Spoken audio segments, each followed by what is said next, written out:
Very good afternoon to the first people joining this session. Nice to see everyone streaming in. Hilton, Carrie Lee, Kim, Magda, some familiar names there, Malebo, Stephanie, Ronnie Tureen, our good friend from Oracle, Chidi, Terrian, good to see Zoe as well. Fantastic to see you all. I'll explain a little bit later why I look different from Sungula and Kabinda, who usually hosts these sessions, but let's just say hi to everyone. Please use the chat, and if you do use the chat, please change the two fields to everyone. That means everyone can see what you're saying. Please use it to introduce yourself, and then in the course of the panel discussion, please use it to engage, ask questions. Hi Esty, good to see you again, and yeah, give us your opinions and questions. So we'll slowly we'll see the numbers increasing over the next couple of minutes as all people are closing their 1 o'clock to 2 o'clock meetings or finishing their last bits and pieces of their lunch. And then we're gonna kick off in about a minute. We've got a really cool panel. You can already see them in the background. You can already see their faces live on screen, but I'll properly introduce them in a little bit. So, and I think there's also so much cool content to go through that I'm actually going to stop sharing. I'm going to tell the people who are going to have missed the first bit that they can watch the recording, because I think I want to use this hour as good as possible. So I'm going to say welcome again to everyone at this HR Indaba Network webinar. We'll be discussing the skills organizations need to focus on to build agile and resilient workforces. So my name is not Sungula and Kabinda, my colleague who usually hosts these webinars, but I'm Joel Roerich, the Managing Director of CHRO South Africa, and it's really a pleasure to host this panel today. The post-pandemic world requires new levels of agility and resilience. Organizations need to take the necessary steps to empower their employees with the skills necessary for digital proficiency to future-proof their workforce. Because of that, and through our conversations with leading chief people officers and HRDs, we really hear a lot about that continuous learning approach that needs to be baked in the organizations going forward, in the post-pandemic L&D strategies. So in this webinar, which is, by the way, brought to you by our good friends from Oracle, we will hear about the new skill sets that organizations need to harness and develop, that they need to develop for the post-pandemic world, which hopefully is soon a very post-pandemic world and no more pandemic world. So let me introduce the panelists to you. Lots of you will have already recognized a few faces. We've got Dr. Roze Phillips, who is Director of Value Creation and African Futurist at the Gordon Institute of Business Science, also known as Gibbs. And many of you will also know that she's had leading roles at Accenture and more recently as a CHRO at ABSA Group. We've got Colvin Breda, Learning Design Partner at UCT Graduate School of Business. And then we've got Rob Bothma, a Strategic Business Solutions Engineer, which is a great sounding title, Rob, at Oracle. And Oracle is, as I indicated, the sponsor of this session, and we're really grateful to them for their support, because we wouldn't have this discussion otherwise if it wasn't for your help, Rob. So thanks very much. So during the panel, please use the chat as much as possible. For now, you can introduce yourself. Tell us where you work, maybe what the weather is like where you are, and if you've got power. But please also use the chat for comments and to ask questions. It's very helpful if you set the setting to everyone, so everyone in the whole group can see your questions and comments, and you can sort of add on to each other. There's a poll that we've prepared, and I want to actually put that one up quickly. It really kicks off the conversation quite nicely. So you should be seeing that now. So take your time to read it. It's really about where your organization is when it comes to understanding the core competencies it currently has and the skills it will need in the future. So it sort of goes from we sorted to we know where, and the two in the middle are something in between. But you can read that, and I think I want to tackle that, Paul, after we've done a little bit of talking to the panel. So I don't want to wait with that. So once again, welcome everybody who has missed it. If you have missed the intro, please refer back to the recording. And the same goes for all the people that have a power failure during this live broadcast. Welcome to the recording. So Colvin, I think let me start with you. Maybe for the benefit of the attendees, can you please introduce yourself and then let us know, based on the work that you do, what you feel the most coveted post-pandemic skills are. Sure. Thank you very much, Joel. And again, thanks for the opportunity for having me and having us as the UCT Graduate School of Business on this exciting panel. I am one of those people that are experiencing load shedding at the moment, so I will try not to be too excited. Because just now, yeah, Eskom shuts that down too. So I will, yeah, again, as much as possible, I'll try and remain on screen. But if for any reason I disappear, please do know that, yeah, it's sponsored by Eskom. So my name is Colvin Breda. I'm learning design partner at the UCT Graduate School of Business. I'm a registered ETP practitioner as well as a skills development practitioner. In my role, I get the opportunity and the privilege to work with some of the biggest organizations across our country and across Africa.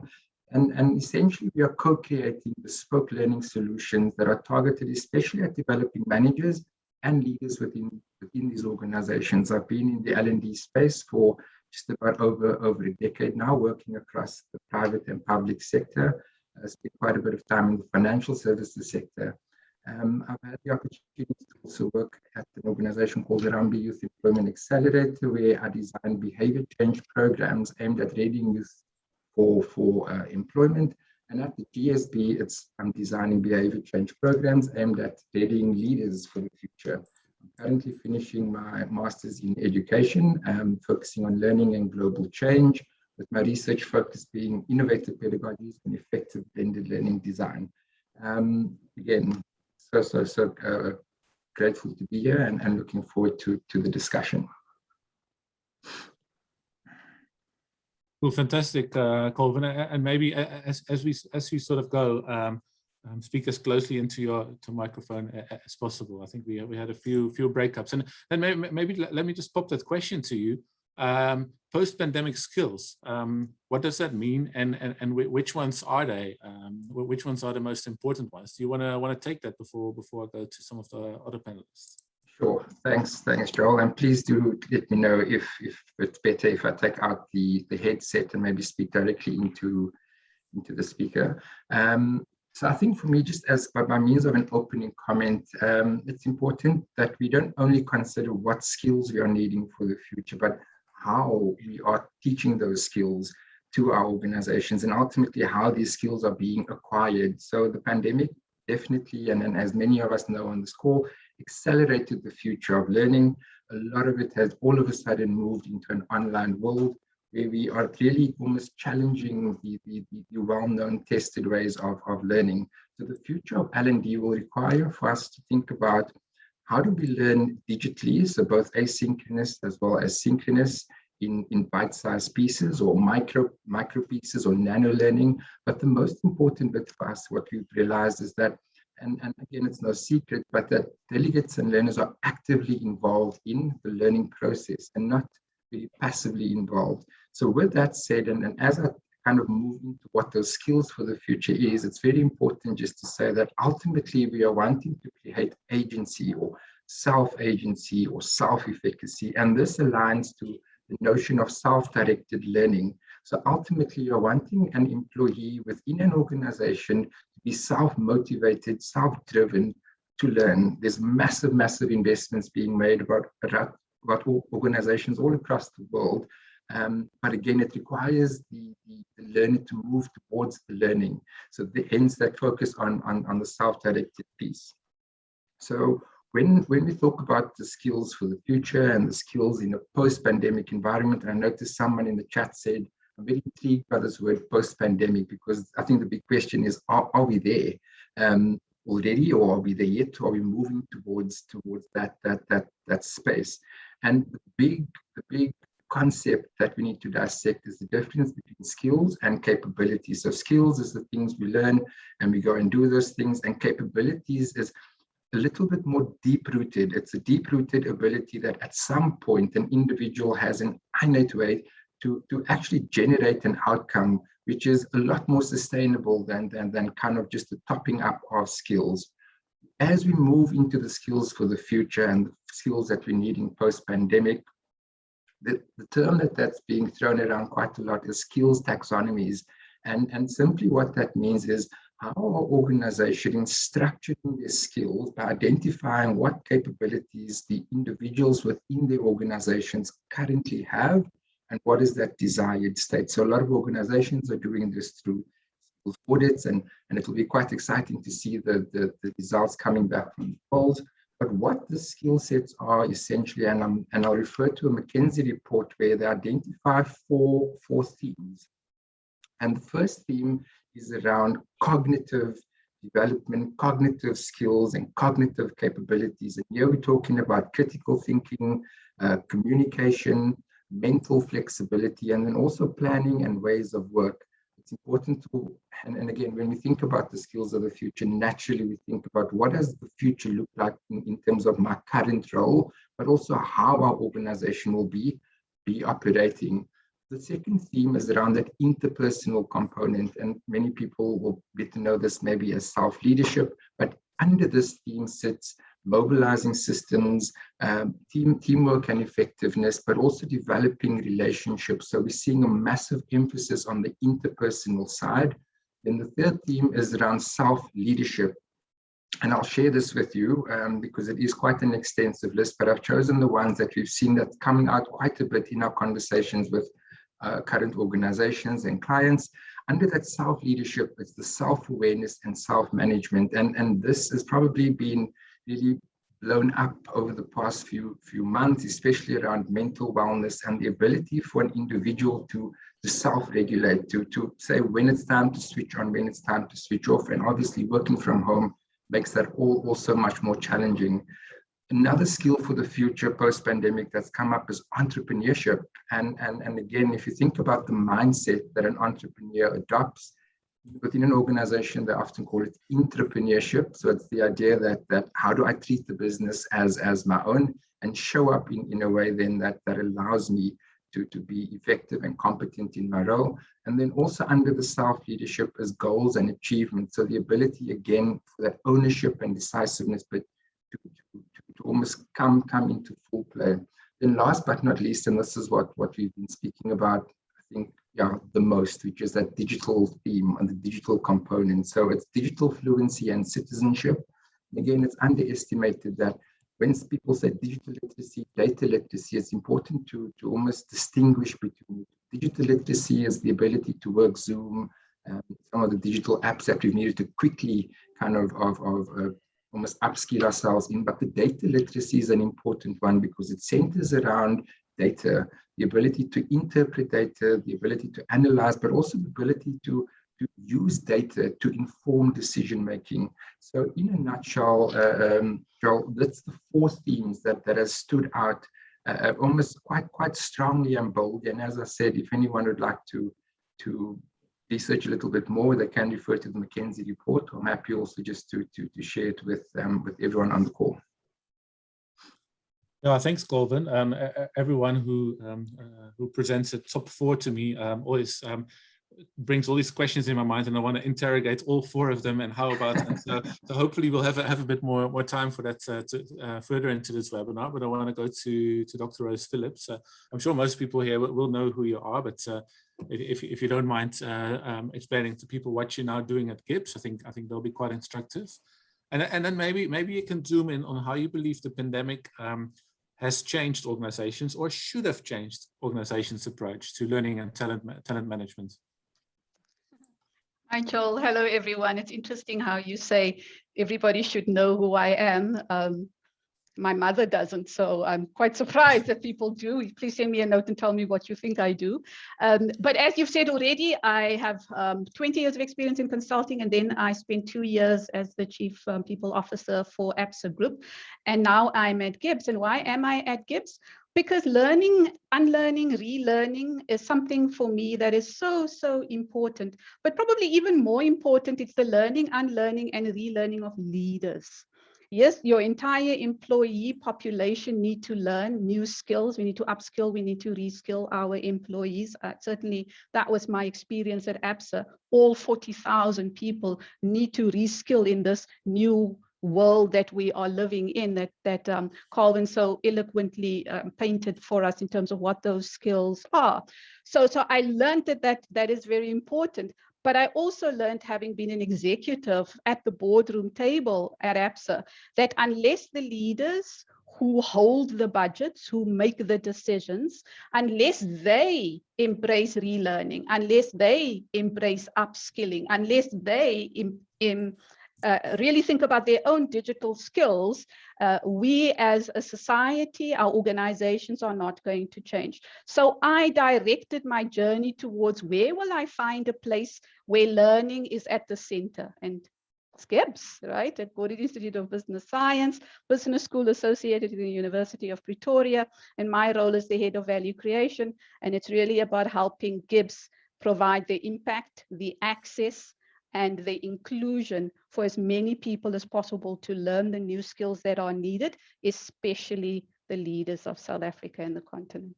So that's my new role at Gibbs. I think I did very well. I should write that down. That maybe is what I can tell my mother.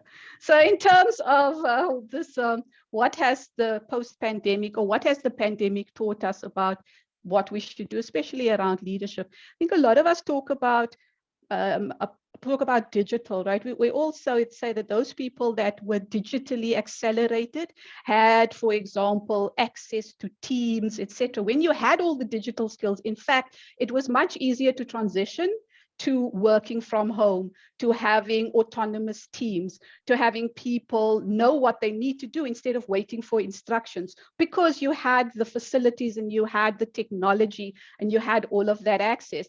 But that in itself wasn't enough. In fact, even though you could have a Teams call, you could still have people sitting there waiting for the manager to tell them what to do. So the real change happened when you flattened the organization and you created entrepreneurial environments so that people are autonomous, can think for themselves, and then can very quickly pivot to the new world of work. So I think that pivot was an important change that needed to happen. So it was very much about, are you agile? And Colvin talked about those agility skills that we needed to impart to people just as much as we needed to impart this hard new technical skills of knowing how to operate in a digital world. So I think that is, for me, the fundamental change that has come. That it's not just about whether you are technology savvy, but do you actually have the agility to think for yourself, to be creative, to be entrepreneurial, etc., etc. So that's the one part in terms of the change that has happened. But for me, an even more important change, I'm one of those people that went down the path of the Great Resignation, right? You've all heard of the Great Resignation. People have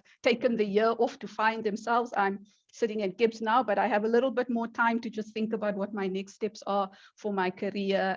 So I'm taking a bit of a gap year from the big corporate world. And a lot of organizations are struggling now because the people that they thought were going to be there long term, their successors, have left the building and are doing something different. So here's the question: who are now on your succession slate? And a lot of organizations are worried about who should be on the succession slate. But I think that there's a more important question. The question is, did you have the right people on your succession slate anyway? Did you have the right future leaders inside your organization? Have you recognized the right talent? So in terms of what did this pandemic teach us, there are a whole host of people inside our organizations that would not have been considered talent because they weren't within eye contact of the executives and of the C-suite. But these are the people that were managing scenarios of risk. These were the people that were in the front line planning how to manage through a pandemic. These were the people that are on the new strategy workshops. What strategy are we going to think about in our organization?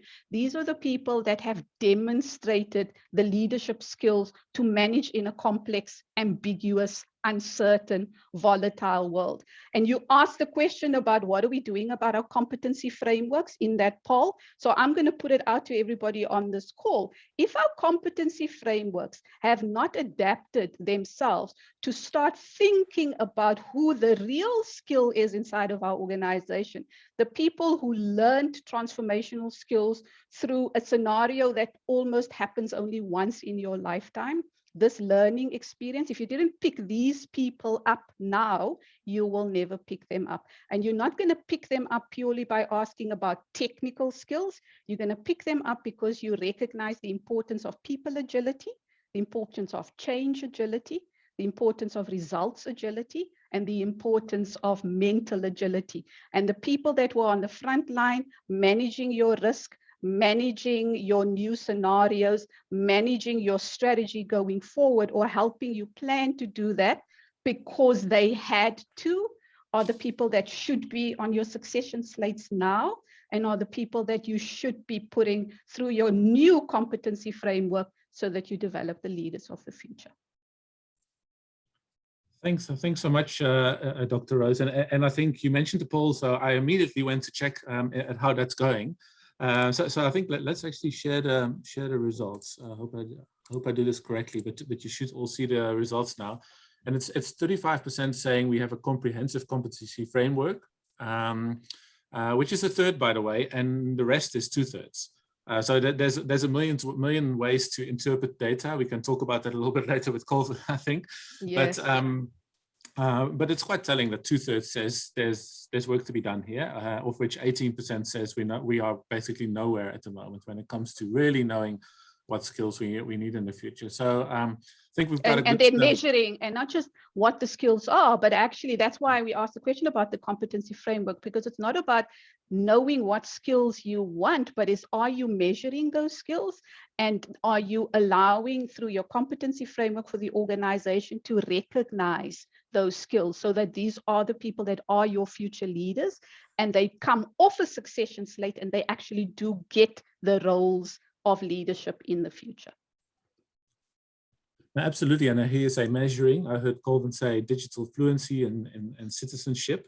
So Rob, there's so many learning platforms out there, there are institutions out there to work with. What is your take on how organizations should approach their post-pandemic L&D strategy? Yeah, thank you very much. Yeah, just by way of introduction, I think from people who've heard me speak before, I mean, I really focus on technology. It's really where my niche is within the HR space. And, you know, both Colvin and Dr. Roze have given some really good valid points. When I was preparing for this webinar, I mean, one of the challenges we find in organizations is organizations understanding what they've got. I think that's the first challenge, what skills they've got. And the reason I say that is because a lot of employees have skills that aren't used in their jobs, and organizations focus on the skills for the job. You know, the fact that somebody's doing night school, that somebody's a graphic designer, all those sorts of skills are often left off. So to the detriment of the employee. What I find debatable is this whole thing about, and how important it is to plan for the skills of the future. When organizations start getting this hard, you know, look at it, and I say to them, but 2 years ago, none of you knew that the pandemic was happening and all the skills required. So don't get hell-bent on this is our 5-year plan and it's in concrete. It's something that's moving all the time. Nobody could have predicted it. I think from a platform's point of view, so I mean, what we did at Oracle, I mean, Oracle, when we looked at redesigning our system, we said there's a fundamental flaw in HR solutions. And the reason is they are built for HR. And that's a fundamental flaw, as strange as it sounds. We said a system needs to be a system of engagement. It's a system built for the employees. Yes, HR are primary users, et cetera, but the system has got to center around the employee. Because you can look at it. I mean, Roze, you spoke about 40,000 people at ABSA. How big an HR team do you need to not only do the audit, but continually updating those records? It's a job that's impossible. It's like the old job analysis. It never ended because by the time I got to the last job, the first job was out of date. I need the employees to start looking at this. It's got to become part of what they do. So one of the things I've been saying is this whole culture change. Employees are going to start saying, this is my career. I'm at this organization, but I need to take the control of this career. And the organization needs to enable me to do that. And that's where technology comes in. Has the organization got a library where, well, first of all, can the organization allow me to look at a career plan? Will the system recommend to me learning against that career plan? Will it identify mentors for me as part of that? It's a push culture these days. You know, systems should be pushing this. We've got the machine learning AI capabilities. We need to start using it. And that's where this whole, this debate of data literacy, and I say, I know I'm a technical person, so sometimes I take a lot of things for granted, but I then say to people who've got a smartphone who use something like Maps or Waze or use a Garmin, you never went on training. You're using AI, you're using machine learning there. That the technology is pushing information to you that's relevant at the time. Okay, that's what HR systems, learning systems, performance systems have to start doing, because then they start engaging with the employee. You know, when it comes to this whole thing about learning, I know when I started my career, learning was just in case. So you joined the organization and you were off to the training department for 2 weeks and you went through huge big manuals and just in case you needed the knowledge. Today, people want just in time. If I need to know how to do something, tell me, give me a burst. We just look at people's home environment, because home and work, the data side, the technology side is merging. Okay, when I need to go and wire a plug, I go into Google and say, I can't remember the blue and the brown, which one's live, which one, I can't remember. I go to Google, YouTube, 2 minutes, I'm there. Okay, I don't have to go on an electrical course, I don't have to book anything, and I've got that knowledge. And I may do it 5 times, it doesn't matter. I do it right and it's just in time. So for me, that's the culture that's going to be brought into organizations. So, understanding what I have, and I think there's a huge gap there. One of the things we brought in from an Oracle point of view is we brought in a thing called opportunity marketplace. So as opposed to internal recruitment, it's got nothing to do with internal recruitment. It's like the marketing team is deciding that there's time to do a rebrand of the organization. I happen to do a lot of designing at home on my Apple Mac. I put my hand up and say, I'd like to join this project. It's a 5-month project. You want 5 hours a week. I want to do it.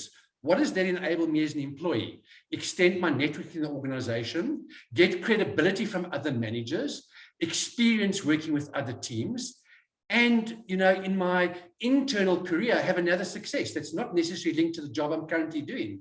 That way, the organization is now aware. The next marketing project that comes up that's got branding, guess what? My name is going to appear. The system is going to recommend me. So it's a whole rethink of how these things must happen.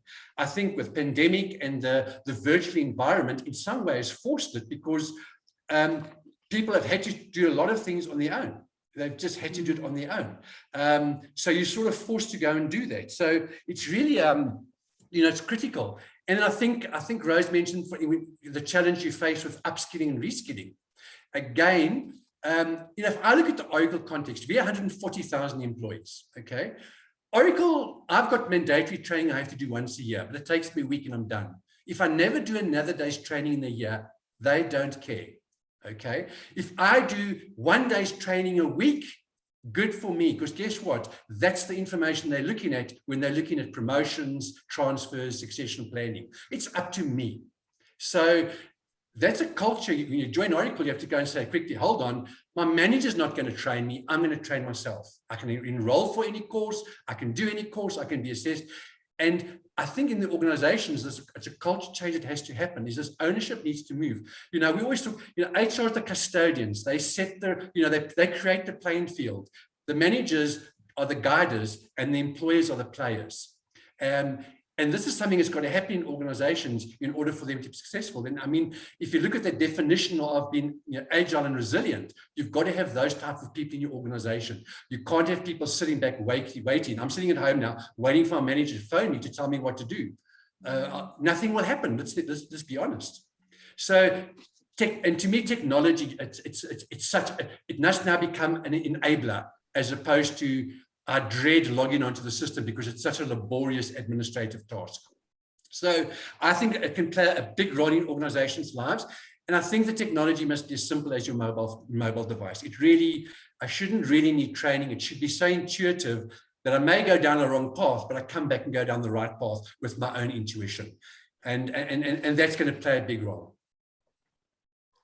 Thanks for that, Rob. And I saw on screen a lot of people nodding when you started talking about culture. And I saw sort of virtually a lot of people nodding in the chat, and I think people that will hear the recording will also be nodding. But at the same time, many of those people will think, I agree with your point, but that's unfortunately not how my organization works, because the reality always goes much slower than how we think things should be.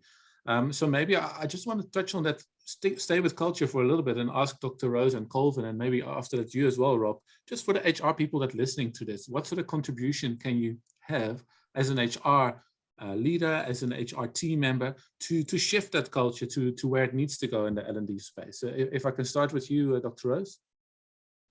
Okay, ladies first, right?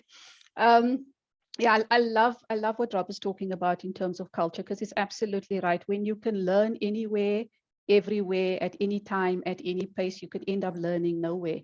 And that's unfortunately some of the realities that we do face. I do want to say, though, that when you have the technologies that allow you to learn anywhere, anytime, any place, it can become a very lonely learning experience. And what we are learning, specifically as business schools, we are learning that you can do this asynchronous learning, which is where you go and learn on your own. But in fact, we learn better in teams. So we have to create environments where the how you learn is just as important as the what you learn. And the how you learn is an online component, but there is a component of learning together with other people. And so don't always just think about the digital solution as becoming a lonely place where everybody self-learns. But there's a learning environment you need to create where people learn together. But I think the point about culture is fundamentally important. And once again, I go back to my point around leadership, which is exactly what Rob is also saying. You can have the technology, but if you don't have in the organization the philosophy that says that you have a learning culture, and that's where HR plays a massive role, is changing that fundamental mindset from an organization that is focused on just results and focus on the organization's responsibility to its shareholder, to actually a place where people develop. So your development is just as important as the results that you are able to contribute. But that development requires from you to take ownership yourself, but also for managers to think about their roles as mentors and not necessarily just as managers of people. And so focusing on culture around scarcity mindset to abundance mindsets, culture around learning and unlearning, what does that mean? Culture around what is the role of the employee versus the role of the leader. Those are the things that you have to also do apart from being able to have your workforce skills plan that ticks all the boxes in the right places. If you don't deal with the mindset, you're not going to find both the what gets learned, the how gets learned, the if we are learning, and the why we are learning. It's a big topic. Colvin, anything you want to add to that? Thanks, Joel. And again, amazingly structured, Roze. I think at the heart of culture and behavior change is the acknowledging that when we're teaching adults, when we are engaging in learning, ultimately there needs to be a transformation. And therefore, at the GSB, we're always aiming that learning is transformational. And again, in the context of South Africa, it's a loaded word, and later on, I think when we get to speak about some of the kind of government incentivized training, we'll unpack that a little bit more. But in terms of culture, I think for all our HR peers and colleagues on the call, what's important is that we develop a new language of skills. Now, again, there's a lot of talk around this when they talk about skills ontologies and how we classify skills, but it's simply put that in this community, we understand the importance of learning, we understand the importance of continuous learning, but the challenge for us on this call today is to go and convince the leaders within our organization. And this is where what Roze is saying is so important, because if we are not starting off at the point where we're speaking the same language, so in other words, you understand me when I say why it is important to upskill, why it is important to reskill, why it is important to invest in learning, then already there's a gap. And it's important that in our community, we almost mine that gap. And the way in which I will encourage our audience members and everyone on the call today is that how do we shift that language? How do we bring a new language when we speak about skilling and skilling for the future? The other one that I'd like to just make a point on in terms of, again, the culture shift is this community of practice. And I think I saw Val put something in the chat saying learning communities. Once you've now found this newfound skill, where are you going to practice this? And because we are taking a holistic approach to learning, it's important for us to start to create those communities of practice. And again, when we start to focus on adult learning, which is essentially what we are doing within the workplace, we are saying that we come, A, with experience, and secondly, we actually learn from one another. So I think for me, the encouragement of the organizations to come up with a new language of skills that makes it easier for us to lobby and advocate for learning and the future of learning within our organizations. And the second one is to very proactively and with a lot of kind of intent establish this community of practices. And like Roze pointed out, spearheaded by leaders, spearheaded by the people in the organizations that they are often seeing either on the billboards or in the annual reports, but the people that are going to join them almost in the front line, in the trenches, and say, let's learn and let's then equip ourselves for the future. Yeah, Rob, you opened a great discussion with culture. So before we move on, do you sort of want to bookend that with some of your last thoughts? Yeah, so, I was thinking, in the 70s and 80s, IT departments really took a stronghold in companies, okay, because it was the new thing. Today, we look at HR. Today, HR, the expectation of HR is to be innovators. The innovating HR teams are going to lead successful organizations. And it's going to be through, various things. Technology is just one component. If you look at something like this culture of learning, if a person gets told you need to do the following course, there's the whole thing of why I then do it to complete it. If I start driving that, if I start saying in my career, today I'm a solutions engineer, tomorrow I'd like to move into project management. That's where I see my career going at Oracle. If I then get information from the system to say, Rob, based on the role, the profile of a project manager in the organization, you're missing a couple of skills. Here is some learning. If you do this learning, you're going to start closing those gaps. I'm effectively driving my own learning, but in the bigger picture of the organization. So I'm not hearing about, because I think Dr. Roze said the thing about anywhere, anytime. If there's too much, if you give a person a library of 100,000 courses, they don't know which one to do, so they'll pick an easy one. If the course has actually been driven, I might not even know the course has been driven by me. I did a career plan, and now the system starts recommending to me what training to do. It's fine, because now I have purpose. Now I have purpose. This is to my end goal, and not because the organization or my manager said something. So I think that's going to help change this culture, but it's something that, it's got to be an easy change. It can't, this can't be the stick change. It's got to be the carrot change culture.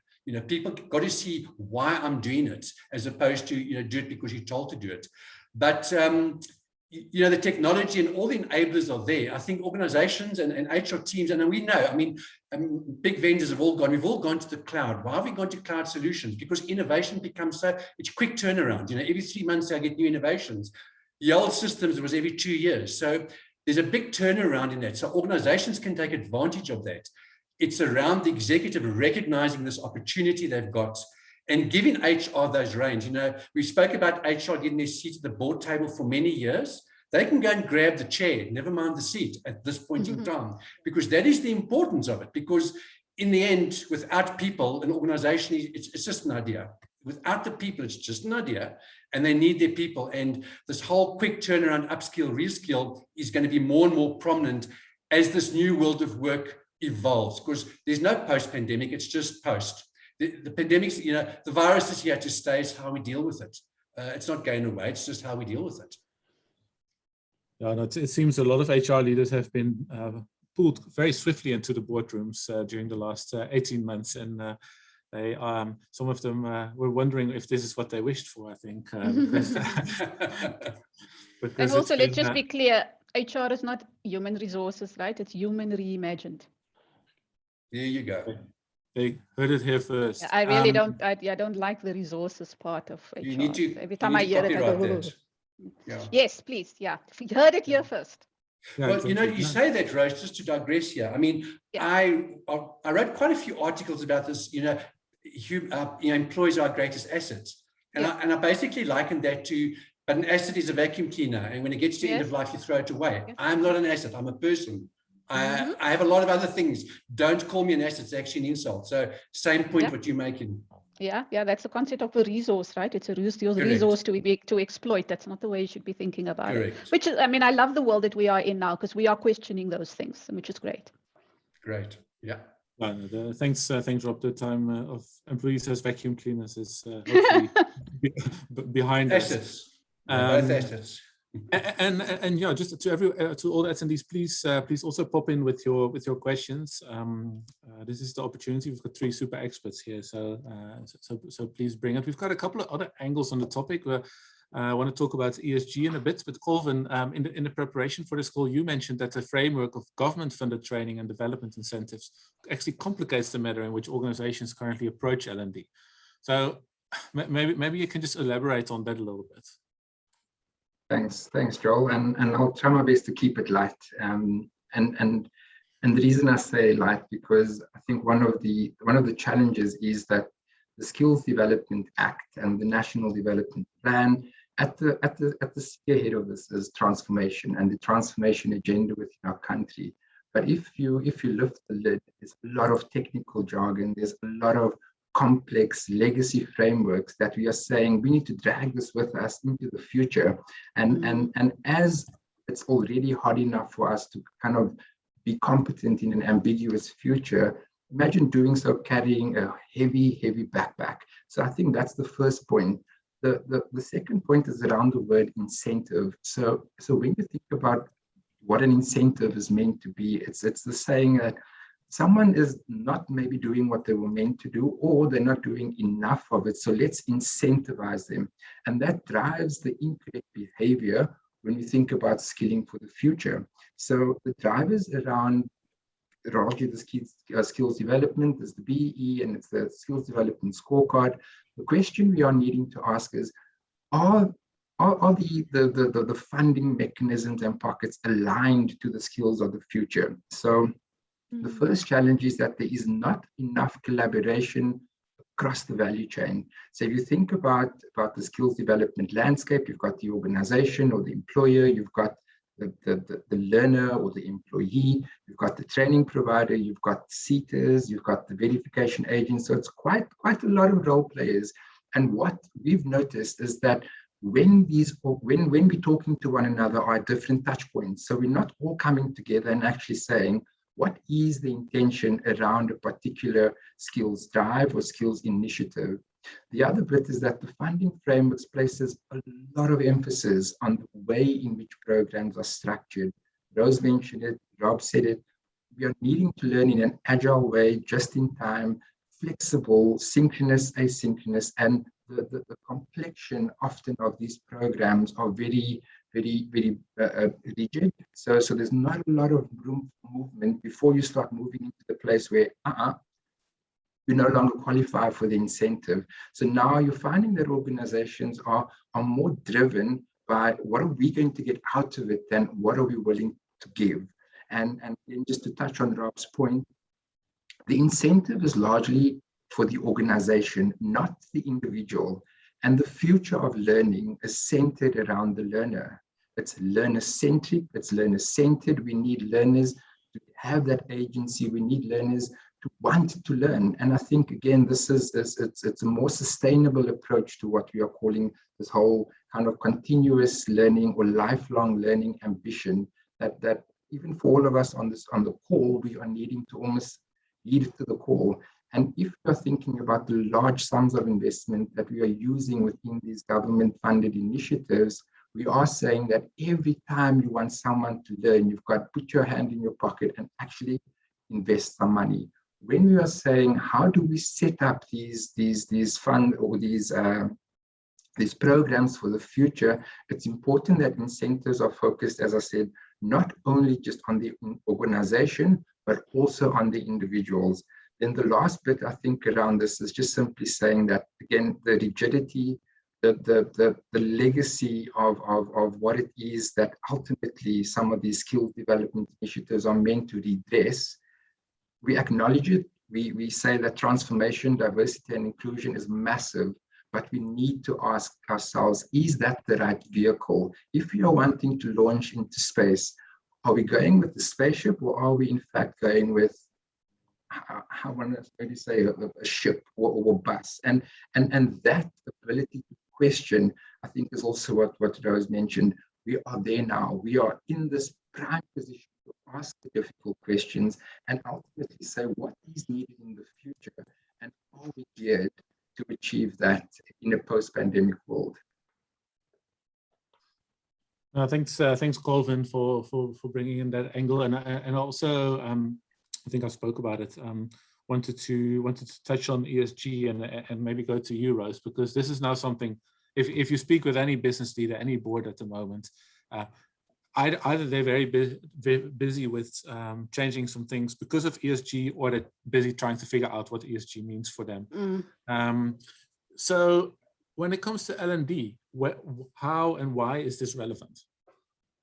Yeah, look, I don't know if people on the call have heard this concept called green skills. It's sort of the newest concept around what are the skills we need for the next common enemy, because the one thing that COVID taught us is that we have common enemies. But if we think that we're living in a post-pandemic world, that we have defeated the common enemy, we have only started. And when we talk about ESG for me encompasses the common enemy. Most people think about it and call it green skills. I don't necessarily like the term green skills because they focus on the E of ESG. ESG is environment, it's social, and it's governance. And if boards and executives and learning professionals and human capital professionals are thinking about this in that way, then they will recognize that the social part of ESG is probably even more important as something that we need to address, as would be the governance part or as would be the environment part. And I just direct us to the 17 Sustainable Development Goals to help us understand that the common enemy is all around us. We have people that are poor. We have people that are undernourished. We have people that are undereducated. We do not have gender diversity. We have climate change challenges. We don't have decent work for everybody. So fundamentally important that we deal with the issues of ESG. So what ESG for me is in context of learning, it really is about asking the question, are you a responsible business? So moving from profit maximization to profit with purpose, or profit through purpose, and asking yourself the question, are you an organization that is impactful? Are you an organization that is creating access? And are you an organization that is inclusive for stakeholders, not just for the benefit of shareholders? What does that mean for learning? And we're going through that now in terms of our 2022 program. We look at teaching people about responsible finance, teaching people about impact investing in organizations or investing in entities, and thinking about your investment decisions around what is creating positive impact on society, as opposed to perpetuating some of the challenges that we have. Thinking about diversity and inclusion, thinking about women in leadership. All of those are elements that sit within the S part of the ESG, but also in the E part and the governance part, because it's about being a responsible business, being an ethical business. So Joel, just sort of in a coconut shell, I guess, it really is about the skills you need that are the green skills. That's around responsible business, responsible finance, responsible ethics, diversity and inclusion, women in leadership, thinking about all of those things. And as a learning professional, going and looking at what are the learning you need to bring into your organization that deals with environment, that deals with social, and that deals with governance. Thanks, Roze. Rob, do you want to add on to that? Yeah, I just think we have now a couple of weeks ago, we were talking about this whole thing about diversity and the study in organizations on how more innovative organizations are, those who have got this diversity, and how it actually translates to bottom line. It's not a charitable, let me give something to somebody. It's around, let me bring in different cultures, different age groups. Let me bring in diversity into the organization, because it's good for the organization. It's not an imperative around, a statistic or ticking a box. It's around creating a sustainable organization. And, organizations, the quicker they realize this, the better it's going to be. There shouldn't be a drive to bring more women into leadership. I mean, I think men have been in leadership positions for so long now, and we don't have a particularly good track record if you look at governments and all that. So, bring women in. It's an imperative to get the job done well. It's not around tokenism. Where I think in South Africa, I think it's probably a lot highly sensitive towards around making up numbers and ratios, where it's actually around sustainability, creating this organization. Because innovation, it's the buzzword today. Without innovation, the timescales between how quickly things get old is becoming shorter and shorter, and your competitors just march ahead. Your competitors with more innovation will be streets ahead of you before you know it. There's many, many examples in the world around that. So it's, when we talk about diversity, it's all around what is your motive for it. Your motive, it's a business imperative. Okay, it may be driven by understanding that we don't have diversity, and then saying, why do we want to do diversity? Why do we want to have this inclusiveness in our organization? Thanks, Rob. We're going towards the last few minutes of this discussion, and I think one of the themes I've picked up in this discussion, but also in the previous HR and DABA conversations that we had earlier this month, is the sort of the employees' own responsibility to drive some of these initiatives. We had talent management and movement discussions, and in the end we said, but where does the responsibility lie? Does it lie with the employer or with the employee? And the same now with L&D. Does it lie with the employer to teach the employee, or does it lie with the employee?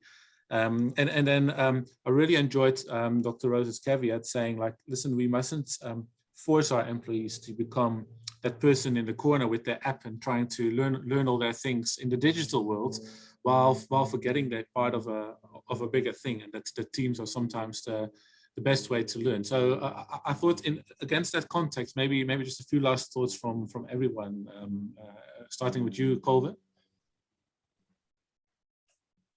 Well, thank you very much, Joel. So I think the big thing to almost embrace is the fact that for the longest time we've gone about skilling and reskilling in a particular way, and again, depending on the demographic and depending on what that almost talent pipeline looks like within your organization, you will potentially have a lot of younger people coming through. So if you think about recently UCT launched the online high school. So that means that in 5 to 10 years' time, you're going to get graduates coming out of this high school system, going into university, where they'll be much more adept at learning online. Our current workforces are not there. And in order for us to be able to almost make sure that that transition is done in a manner that firstly respects the individual, and I see in the chat again, people referring again to this notion of an asset, but to actually ensure, how do we make sure to take our people along with us into the future? Leaders has a tremendous role to play, specifically around role modeling. It's not simply enough just by saying, these are the top 10 things needed, or these are the things that we're needing to do. So I would say that there's an equal balance between what the employer is needing to do and what the employee is needing to do. The warning, I suppose, that we want to almost, again, it's a very kind of gentle warning, is simply saying that it's not just enough to put systems around individuals. So for example, there's an LXP that you now need to take part in. And again, coming back to language, the word LXP, I mean, you might have lost 90% of the people in the room there. So now just take it a step back and say, in fact, it's a platform where we're going to learn, and we're going to learn in a particular way. And this, again, is where at the center of this is not just around the what we are learning, but how we are learning. So from my side, it's simply saying that both on the employer and on the employee side, there's equal responsibility, but ultimately, and this is the biggest skill for the future, right? It's this idea to collaborate. We're collaborating today on the panel, we're collaborating with the audience through the chat. So collaboration is key. And I think that is where you ultimately then almost unlock the potential again for the future, not just in the post-pandemic world, as Rob said, but moving into the future. Thanks. Thank you, Colvin. Dr. Roze, your last thoughts? Yeah, I say that learning is an investment. Learning is not a cost. I say that the best employees or the best talent are interviewing you as an organization more than you are interviewing them. So bear that in mind. I think that's very important as a consideration. I look at our decisions about where people will work in the future, and I lament about how we think about it, because we think about it as location strategies, when we should think about where our people work as a talent strategy. We should be putting talent at the center of all of the decisions that we do and we make. And just on the concept of digital, the reason why I believe we haven't unlocked the digital dividend is because we've created an or strategy. It's either the intelligence of machines or the ingenuity of humans. And it's all about cost effectiveness and efficiency. But if we really want to unlock our digital dividend, if we really want to be an economy that grows and not an economy that is stagnant, then we've got to combine the intelligence of machines with the ingenuity, the creativity, the curiosity, the learning ability of human beings. If we do that, then we are going to get exponential growth. And we must recognize that skills are renewable. It's not static. If you think about your skill level as static, you will not grow. And if you can't grow, you will not be relevant in society. So think about skills as something that is renewable and invest in skills, because it's not a cost, it's an investment. Thank you so much. Yeah, very, very rich discussion, I think. So many thanks to Oracle for making it possible and helping us out with bringing this to the CHRO community. Rob, some closing thoughts from your side? Yeah, and again, just from a tech point of view, I think to sort of tie in what Dr. Roze and Colvin were saying. I mean, if you look at it from, employees need to be empowered, okay? And they're empowered through the organization. The organization has that responsibility. The technology becomes the enabler. I mean, today there's no excuse. I don't have to wait for a training device, a classroom. I can train using my smartphone or my tablet. What Read Oracle says, people don't come to work to learn. They come to work because of their job and their career. Learning is an integral part of that, and it's got to be built in as part of that, throughout their life cycle. And technology, I mean, we had a discussion with the strategy guys talking about what's the new user interface for HR, which is learning and everything. And the bottom line was no interface, conversational. Okay, Siri's been on our phones for enough time now. That's where systems are going. Let me ask the system what training is available, what skill I want to improve, provide the training for me. You start breaking down the technology barrier, because the people still have this barrier when they think of systems. They don't think of it, but if, what I'm doing on my mobile phone is exactly, it's cloud technology. It's the same technology. It's just in a very user-friendly position. So each person, whether it's the organization, the execs, the line manager, the employees, each has a role to play. And working together, it's achievable, because today we've got the technology. We don't have to think about, if only we had the technology where I can do my training at home in my spare time on my phone or on the train on the way to work. We don't have to worry about that any longer. It's taking advantage of it. And as what Dr. Roze says, this thing about learning being investment, that there's a brilliant meme, about, we spend all this money training people. What if they leave the organization?